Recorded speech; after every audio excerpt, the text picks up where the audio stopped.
decided to bring a man whose insight cuts through all of this noise, the UEFA accredited man. He's globally respected, never afraid to ask those tough questions. And joining us is Omar Akatugba. He's a journalist, an analyst, a truth teller. He's got the inside track on the Super Eagles standoff. Also, the mood in the camp is what he's been tracking and what this actually means for Nigeria's World Cup dream. Because there is a World Cup dream. We saw that in their last performance. So it's not like the players don't have the fight within them. Omar, thank you so much for your time. Good evening. Oi, as I said good evening, you heard that. Wing. Omar disappears. Maybe he's on strike as well. Right, let's head off to Germany now before he dashes off. Omar Akatugba, UEFA accredited sports journalist, coming through live as we go worldwide. Omar, thank you so much for your time. Good evening and welcome to the show. Hi, good evening, Robert. Great to be on your show again as usual. What's going on in your camp? You're going on strike?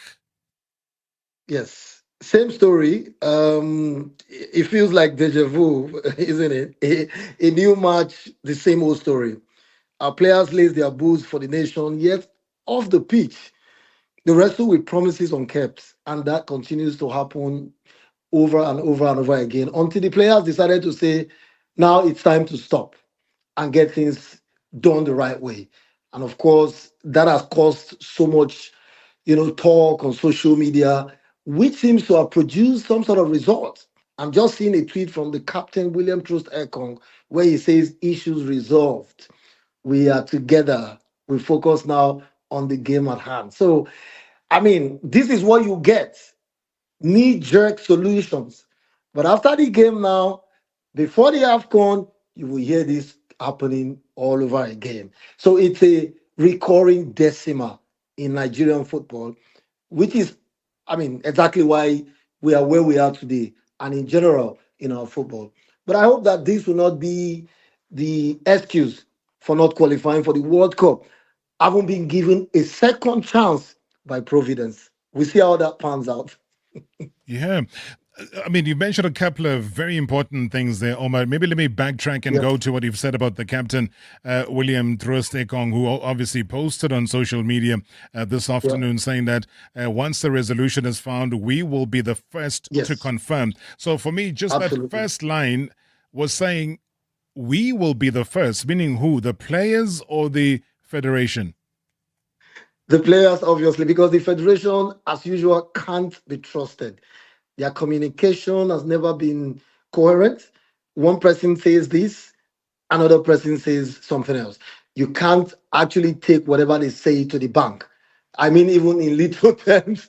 Sure. Because they've been owing players for ages, dating back to 2019, and which has really come to the fore just before a very crucial World Cup playoff that basically would determine our destiny as far as the World Cup in the America is concerned, or in the Americas. So it's clearly saying to everyone who has common sense that we will be the first to confirm that is the players, because we are the one at the receiving end. Don't listen to the media, because in truth, it looks clearly that a certain section of the Nigerian media is working overtime for the Nigerian Football Federation. I'm sad to say, because the media is supposed to be the fourth estate. Omar, you're saying that some of the media is bought and is working for the federation? Of course, you can see that clearly in the way there is even no unison in the way the media is. The media is supposed to report, but we have a situation where people are attacking people for saying the truth. People are saying to people who are saying the truth that they are lying, whereas they are trying to twist the narrative. Because when the players went into a protest or a boycott, someone came out to say the situation is not about unpaid bonuses. It is about demand for special, in quote, special bonus, which caused a lot of stir because the players aren't demanding for special bonus. They are asking for the payment of backlog of bonuses, which is now being made clear by the captain in his first tweet and now clearer in his final tweet. So that is why the captain has made it clear. You will hear it first from us, not the media, not the NFF. But take me through this. Make it make sense to me, Omar. When you say that there's a backlog, all right, so sometimes a Yeah. backlog can be from the beginning of 2025, there's a backlog of No. allowances, but this one goes Yes. back to 2019. So for me, the Correct. only image I have of 2019 is COVID. Imagine, and that tells you, in truth, when you even do a thorough research or investigation in this case, you realize that it goes even beyond 2019.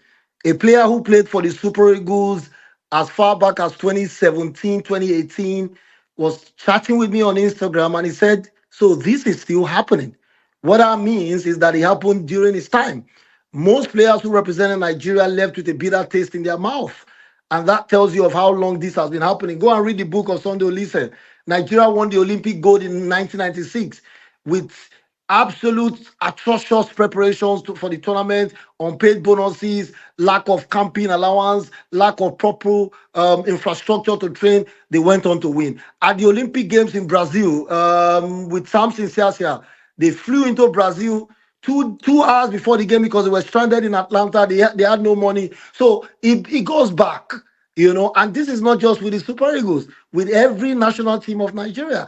And that is a complete reflection of the absolute disaster that Nigerian football has become today. So where does And the that money is already where does the money go to though, gone. Omar? Because at some point or another, never mind sponsors, never mind who gives the Yes. association money.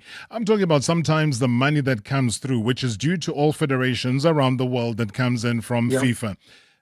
Yep. Where does that money go? So if it's not going to the players, to development and everything else that we Mhm. know associations to be having money for, then who Mhm. is the person, to use colloquial language, who is chowing this money? I like that. Who is chowing this money or who is chopping the money, to use the new Oxford English Dictionary word, chopping, which is meant to embezzle?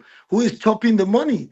And that is a question some persons are currently asking on the Nigerian social media space that is gaining ground. Someone is going about telling and asking people and asking the NFF to come forward with accountability as to how they have managed FIFA funds. There's, like you mentioned, Nigeria does not have infrastructure. Nigeria has no project that you can see visible where they've invested FIFA money. Our national teams lack infrastructure. National team coaches are not paid. Players are not paid.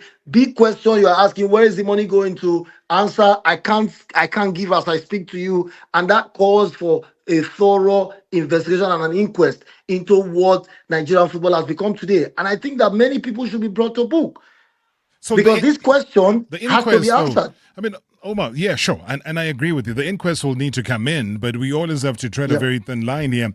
So when you ask for the inquest, it might be having to be government instituted. And we all know government and how Yeah, FIFA deals yeah, with things. I think South yeah, Africa yeah, are the latest yeah, with regards to our Minister of Sports, Arts and Culture yeah, for his yeah. comments and then the backtracking. And then, I mean, he's also said a couple of very unsavory things about Nigeria. Yes, Um, yes, yes. We heard that. yeah, you heard that. Maybe I'll get your response in a second. Yeah, But coming yeah. back to an inquest, who would be in the forefront of it? The leaders of football in Nigeria, going back to the last NFL president who seems to have been very active talking, but without fact. And that actually has even exposed his group further, because over the years we've had people who talk but not walk the talk, and that has been actually the story of Nigeria even beyond football. Promises, empty promises upon empty promises, stories upon stories, without seeing the work. Like Nigerians will say, no, they don't show workings. We have stadiums that are dilapidated across Nigeria, as Nigeria is right now. We can't boast of two international standard stadiums. That is supposed to be the giant of Africa, with a national team that, even though we've been absolutely poor, is still regarded as one of the biggest national teams in Africa. So if you manage such a national team and can't produce results and can't account for funds and FIFA funds and government budget and government allocations, because these guys get allocations from government every year, but no one can account for what these monies are invested or spent on. And that is exactly why those who have managed the game now and in the past will have to be brought to book to give an account of what they've done with Nigeria's taxes or the taxes of fellow Nigerians. Sure. I mean, that's crazy though. I go back to August of this year, Omar. Yeah. I go back to a statement that was attributed to the Nigerian coach Eric Chelle, who sent a message to his bosses saying that pay me if you want to fire me. He says I earn more as a club coach. Now he's Yes. coaching a national team, but he's also daring them to do what he thinks they want to do to him. But he also says, the money that you're going to be paying me is nothing more than what I got at club level. But it's already giving a statement of instability. Of course, and that is the actually the story of our football, and it's not starting with Eric Shell. Gernot Hoa currently is being paid by FIFA, money owed to him by Nigeria. FIFA is deducting that from the allocation to Nigeria. Sunday Olise, former Super Eagles player who was owed bonuses as a player, is also owed salaries as a coach of the national team of Nigeria. He said it in a podcast that he's been owed 2 months' salary. And that actually was a surprise to me because 2 months is nothing. If you look at the terrible history of the Nigerian Football Federation with unpaid salaries and bonuses. So it's not new. It's something that we are aware of. And this is why I get very, very angry or for the want of a better word with a certain group of people in the media. This is clear. We all know this. And then people will try to paper over it, try to twist the narrative and make it look like those asking these pertinent questions are the problem. Whereas the real problem are those who have been saddled with the responsibility of running football in the country and who have made a mess of it. There's no, a child of maybe 5 years would understand that Nigerian football is in chaos. You can see it from the lowest level to the highest level. If the Super Eagles that used to actually be the the cover up for the mess of Nigerian football is now showing cracks. It brings everything to the fore that there is absolute disaster as far as the management of football is concerned. And I would say that I was just listening to Danny Jordan and where he mentioned the stability of coaches in South African football. We are seeing the result, whether we like it or not. And that is also one of the major problems with our football. Lack of stability, lack of consistency, lack of balance in every aspect of the game. And all of that is beginning to show up. Some persons would say Nigeria should not even qualify for the World Cup because if we do, this group of people will come out and say we have delivered despite not doing their job and not doing the right things. Sure. Okay, that's a tough Good one. evening, Rob, and good evening to Omar. Rob, this is truly unfortunate what is happening with Nigerian football, but it's a bold statement from the players, which I believe many of them might have arrived at this camp with private jets, but they want money that is due to them. And I just want to find out from Omar because Bakola Olepade from the Sports Commission indicated that all the funds allocated to the national football teams have been duly remitted to the National Federation. So why the funds have never reached the players if the Sports Commission has remitted the funds to the Federation? Yes, that's because, like we've been talking about here, the NFF have been absolutely irresponsible. I'm not going to mince words. That is something that we all know as a people. They've been irresponsible. There have been allegations of corruption, which you can see clearly, very, very much written on the wall. And that is exactly playing out, where coaches come out to say they're not being paid, national team players from the Super Eagles to the under 20s to the under 17, even to the girls. We saw when Nigeria won the AFCON in South Africa, and the girls were ferried with a vehicle that is meant for ferrying farm produce. And you see it all around football in Nigeria. The lack of vision, lack of organization, lack of proper quality administration, and above all, corruption, which has led us to where we are. So the answer is we've had people and up to date who clearly do not even understand what it means to run football in a country like Nigeria, who are basically there for their own personal growth. Look at the last NFL president. His biggest achievement is that he's now a member of the FIFA Executive Committee, or now a member of the deputy chairman of a very important FIFA committee. That is what he goes about boasting about. Basically, the biggest achievement is that he grew to the point where he became a member of FIFA, rather than telling us of his legacies as the president of Nigerian football. His legacy is actually what we are seeing today. Sure. But talking about presidents, though, you and I have Yeah. spoken for a while now, but we have not even mentioned one word. We haven't even spoken about the NFF president, Ibrahim Gusau. Where on earth is he, and what is he saying? He's saying, as usual, he's in denial. It's not true. What is not true exactly?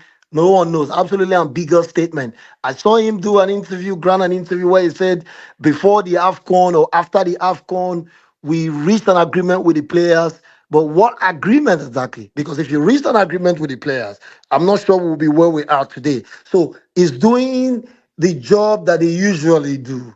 When there's a problem, they grant interviews telling lies to people, and those lies are spread across the internet. Some persons believe it, of course, some don't believe it, and the result is what we are having, where this sports commission director or director of sports is saying funds have been remitted to the NFF, and NFF will say to you, funds were approved but were not released. You know, in Nigeria, they say there's a difference between approval and release.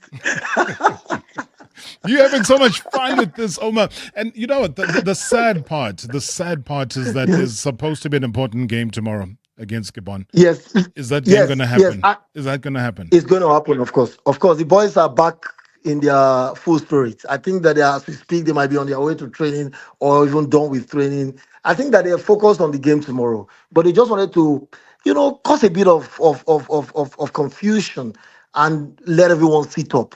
I think that nothing will change. Yeah. The result tomorrow will not be as a result of what has happened. Unfortunately for them, some persons who like propaganda might use the result against them if it doesn't go their way, by saying you cause problems on the eve of such an important game. So you guys are betrayers and what have you. This is usually the case because there are people who are foot soldiers of the corrupt system. They play on all these narratives and then they get it full swing. So I am sure people like that are waiting for the game to go against Nigeria tomorrow and then come about with this narrative Do of us a them holding the favor, country. Omar. Do us a favor. Qualify for Yeah. that World Cup. We'll be waiting for you at the draw.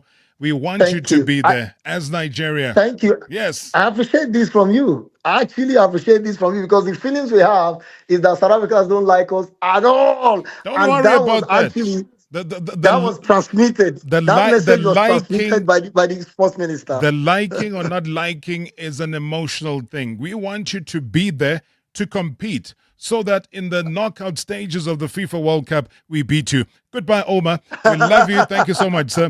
Truly appreciate you there. That is UEFA accredited sports journalist coming through live from Germany, Omar.